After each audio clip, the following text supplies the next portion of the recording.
Dobrý den. Vítám vás u dalšího dílu Lítáme s Alešem, alias uděláme si čaj na vrcholu. Máme tady dva naše mistry, je to Hanka a Aleš a máme tady otázku z publika. Hani, jak se cítíš? Cítím se dobře, je to úplně super a už se na to moc těším. A teď nám Hanka řekne pravdu. Hani, jak se cítíš? Ty vole, no úplně! Aleši, a jaké jsou tvé pocity? Pověz nám o tom brzy. Superové. Když vidím, jak se tak těší, tak se těším taky. A ještě tady máme jednu doplňující otázku. Pane, ačkej, jak se to jmenuje? Fotografe, jak se cítíte vy? To je skvělé. Tak jo, tak se uvidíme dole. Čau.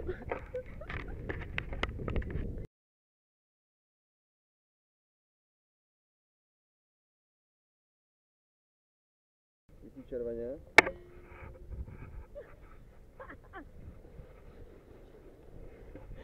Do hajzlu.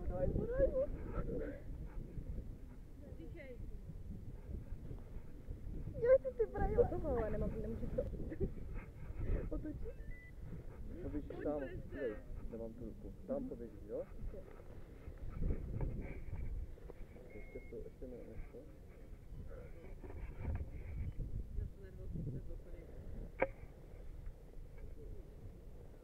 Tak, já budu zvedat parák, jo, ten start nemusí být tak dynamický, jo, akorát jak to budu zvedat, tak si mi trošku poposuň, jo. Kam? Dopředu, jo.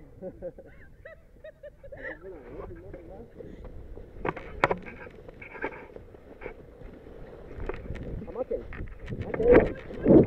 pořádně, Matej!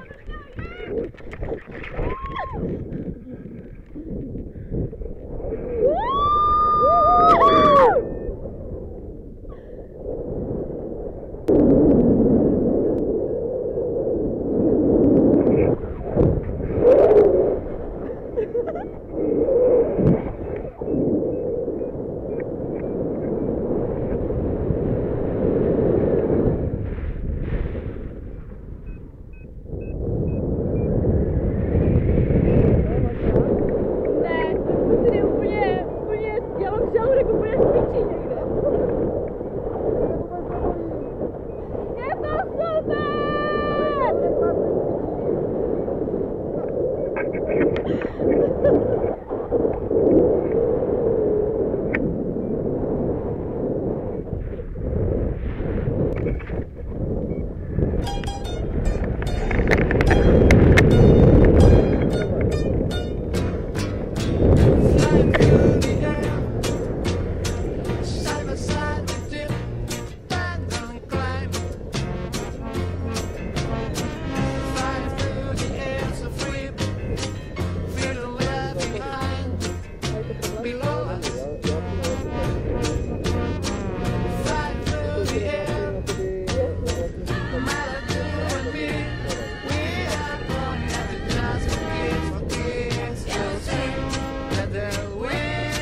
No tak to byla sakra.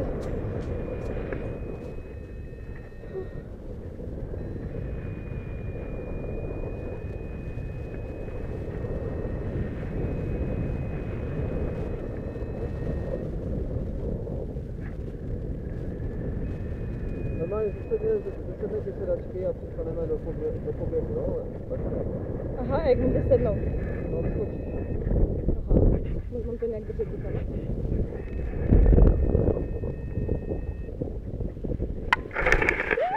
Jo, ale nevyskočila jsem. Nevyskočila, já jsem to viděl.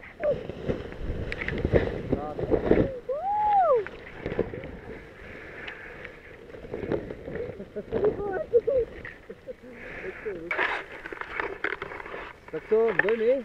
Super, co se vysnopel. Já to vypnu.